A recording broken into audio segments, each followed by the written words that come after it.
یہ انسان ہے.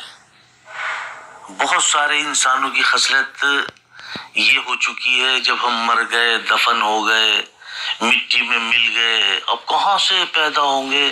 کچھ مسلمانوں کی بھی یہ ذہنیت بنتی جا رہی ہے، کیونکہ جو اپنے علماء سے بغض رکھتے ہیں، میں تو بغض ہی کہوں گا، جب ملاقات نہیں کرتے سامنے رہ کے بھی، حالانکہ اللہ سبحانہ وتعالی نے جن کو اپنی رحمت سے محروم کیا ہے، اللہ تعالیٰ ان کے دلوں میں کسی اپنے ولی کا بغض پیدا کر دیتا ہے.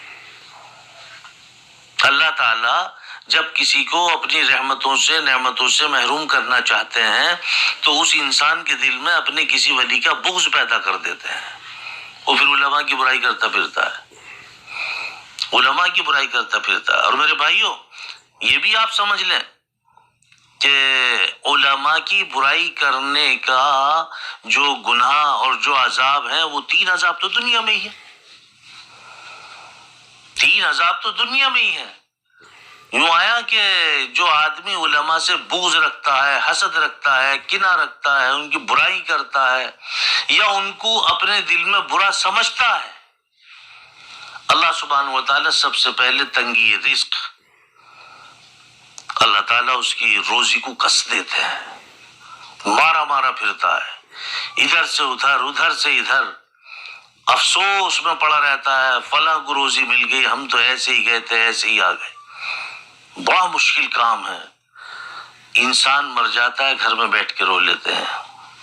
روزی کا مارا ہوا انسان در در کی ٹھوکریں کھاتا ہے، در در جا کے روتا ہے. اللہ ہم سب کی حفاظت فرمائے. اور عالم کو ہی نہیں، آپ کسی کے بارے میں بھی برا نہ سوچیں. اللہ تعالیٰ سے بھی اچھا گمان رکھیں، اللہ کے بندوں سے بھی اچھا گمان رکھیں. یہ اگر آپ کے اندر خصلت ہے تو بہت اچھا ہے. اور اگر آپ کی خصلت یہ ہے کہ برائی دوسرے کے اندر اور اچھائی اپنے اندر تلاش کریں، یہ خصلت بہت بری ہے، بڑی گندی خصلت ہے. اچھی خصلت یہ ہے کہ برائی تلاش کرو تو اپنے اندر اور اچھائی تلاش کرو تو دوسرے کے اندر یقیناً مل جائے گی. تو پہلا عذاب علماء سے بغض اور حسد رکھنے کا کیا ہے؟ تنگی رزق. ہاں، تنگی رزق. اور دوسرے نمبر پہ فرمایا کہ اس کے اوپر ظالم بادشاہ مسلط کر دیا جائے گا. اب ایک آدمی کے اوپر تو بادشاہ مسلط نہیں ہوتا، لیکن اس کو ایسا لگے گا کہ اس پورے کائنات میں میرے اوپر ہی یہ ظالم بادشاہ مسلط ہے.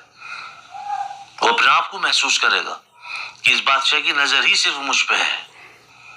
میرے بھائیوں، آپ ذرا سوچو کہ ہم کتنی برائیوں میں پڑے ہوئے ہیں.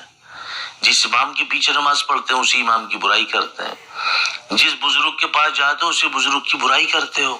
ہاں، یہ بھی میں نے دیکھا ہے.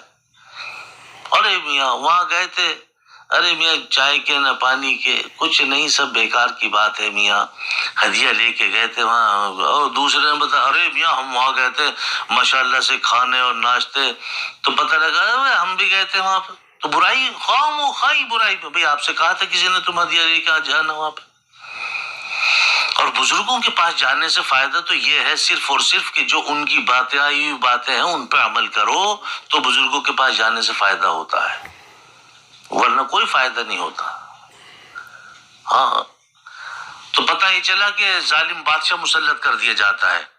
اور تیسرے نمبر پہ فرمایا، اللہ ہم سب کی حفاظت فرمائے، الامان والحفیظ، کہ مرتے وقت وہ دنیا سے بے ایمان ہو کے مرے گا، اس کی زبان پہ کلمہ نہیں ہوگا. اور ہمارے ایک بزرگ کا قول ہے کہ اس کی قبر کھود کے دیکھ لو، اس کا چہرہ جو ہے وہ قبلے سے پھرا ہوا ہوگا. نام تو میں نہ لوں گا ان بزرگ کا، لیکن ان کا قول ہے کہ اس کی قبر کھود کے دیکھ لو، اس کا چہرہ قبلے سے پھرا ہوا ملے گا. اللہ ہم سب کی حفاظت فرمائے. اللہ چھوٹوں سے محبت، بڑوں کا ادب، علماء کی قدردانی کی توفیق نصیب فرمائے.